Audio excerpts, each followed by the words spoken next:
कभी सोचा है एक रात में आपकी तकदीर बदल सकती है। ऐसी रात जो 1000 महीनों से बेहतर है। नदामत में बहाया हुआ एक आंसू ऐसा कि गोया आप 84 साल से अल्लाह की बारगाह में रो रहे हों।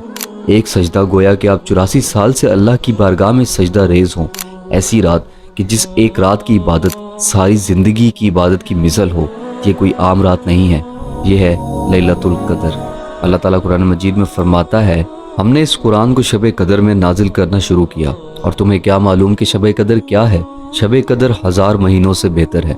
इसमें रूहुल अमीन और फरिश्ते हर काम के इंतज़ाम के लिए अपने परवरदिगार के हुक्म से उतरते हैं। ये रात तुलुए सुबह तक अमन और सलामती है, यानी तमाम रात ही रहमतों और बरकतों का ख़जाना है। इससे ज़्यादा फजीलत और क्या है कि इस रात में कुरान पाक के नज़ूल की इब्तिदा हुई। इतनी मुबारक रात कि हज़रत अबू हुरैरा रज़ियल्लाहु ताला अन्हु फरमाते हैं कि नबी करीम सल्लल्लाहु अलैहि वसल्लम ने इरशाद फरमाया, जिसने शब कदर में हालत ईमान में सवाब के गर्ज से क़याम किया उसके साबका गुनाह बख्श दिए जाते हैं। रमज़ान मुबारक का पूरा महीना ही बाबरकत है, लेकिन आखिरी अशरे में बरकतें दो बाली हो जाती हैं। एतकाफ़ की बरकतें, शब कदर की बरकतें। हज़रत आयशा रज़ियल्लाहु ताला अन्हा फरमाती हैं कि जब रमज़ान का आखिरी अशरा शुरू होता तो आप सल्लल्लाहु अलैहि वसल्लम रात भर जागते और घर वालों को भी जगाते, इबादत में निहायत कोशिश करते और कमरों हिम्मत बांध लेते। अब जानते हैं कि आखिर इस आखिरी अशरे की कौन सी रात दरअसल लैलतुल कदर है। तो इस मौजू की इब्तिदा करते हैं एक दिलचस्प वाक़ये से जो हदीस में मज़कूर है। हज़रत इबादा रज़ियल्लाहु ताला अन्हु ने बयान किया कि रसूलुल्लाह सल्लल्लाहु अलैहि वसल्लम हमें शब कदर की खबर देने के लिए तशरीफ़ ला रहे थे कि दो मुसलमान आपस में झगड़ा करने लगे। उस पर आप सल्लल्लाहु अलैहि वसल्लम ने फरमाया कि मैं आया था कि तुम्हें शब कदर बता दूं, लेकिन फ़लाँ ने आपस में झगड़ा कर लिया, बस उसका इल्म उठा लिया गया और उम्मीद यही है कि तुम्हारे हक़ में यही बेहतर होगा। हदीस से मालूम होता है कि शुरू में लैलतुल कदर का इल्म आप सल्लल्लाहु अलैहि वसल्लम को दिया गया था, लेकिन फिर ये इल्म उठा लिया गया और इस इल्म के उठा लिए जाने की वजह दो सहाबा के दरमियान दुनियावी मालो मता पर बाहमी झगड़ा था।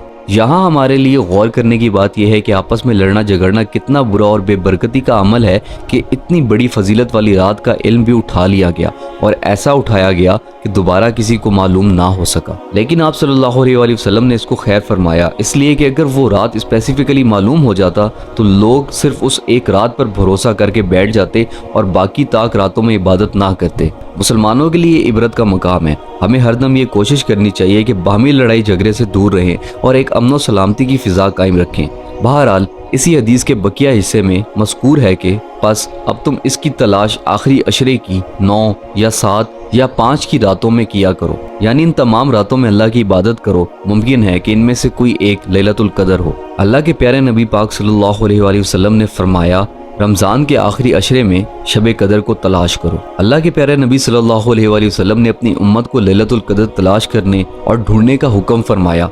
ताहम हमें रमज़ान के आखिरी अशरे में खूब इबादत करनी चाहिए और ख़ास तौर पर इन ताक रातों में, और जिस कदर हो सके अल्लाह से उसकी मग़फ़िरत तलब करनी चाहिए। हज़रत आयशा रज़ियल्लाहु ताला अन्हा फरमाती हैं कि मैंने आप सल्लल्लाहु अलैहि वसल्लम से अर्ज़ किया कि या रसूलल्लाह, अगर मुझे शब कदर का इल्म हो जाए तो मैं क्या करूं? तो आप सल्लल्लाहु अलैहि वसल्लम ने हज़रत आयशा को ये दुआ कसरत से मांगने की नसीहत की, अल्लाहुम्मा इन्नका अफ़ुव्वुन तुहिब्बुल अफ़्व फ़अफ़ु अन्नी। ऐ अल्लाह, तू बेशक माफ़ करने वाला है और पसंद करता है माफ़ करने को, बस माफ़ फरमा दे मुझे भी। अब आखिरी सवाल ये रह गया कि क्या इस रात की कोई निशानी भी होती है? तो चंद निशानियाँ उलमा ने कुरान और हदीस का मुतालबा करके बयान की हैं और वो ये हैं। सारी रात निहायत पुरसकून होती है, जैसे कि अल्लाह ताला ने फरमाया, ये रात तुलुए सुबह तक अमन और सलामती है। इब्ने खुज़ैमा फरमाते हैं कि ये ऐसी रात होती है जो ना ही बहुत गर्म होती है और ना ही बहुत सर्द होती है। चांद एक प्लेट के टुकड़े की मानंद दिखाई देता है। हल्की बारिश का हो जाना, अगले दिन का सूरज। मुहद्दिसीन ने लिखा है कि इस रात फरिश्ते इतनी तादाद में उतरते हैं कि सुबह सूरज की किरणें मध्यम हो जाती हैं। अल्लाह ताला ने अपने बंदों के लिए छोटे छोटे पैकेजेस बना रखे हैं जो उसके बंदों के लिए मगफिरत और बख्शिश के बहाने हैं। अगर इनसे भी कोई फ़ायदा ना उठा सके तो वो शख्स इंतहाई बदकिस्मत है। आखिरी अशरे में खूब इबादत करें और मुझे भी अपनी दुआओं में याद रखें। मिलते हैं अगली वीडियो में, तब तक के लिए फ़ी अमानिल्लाह।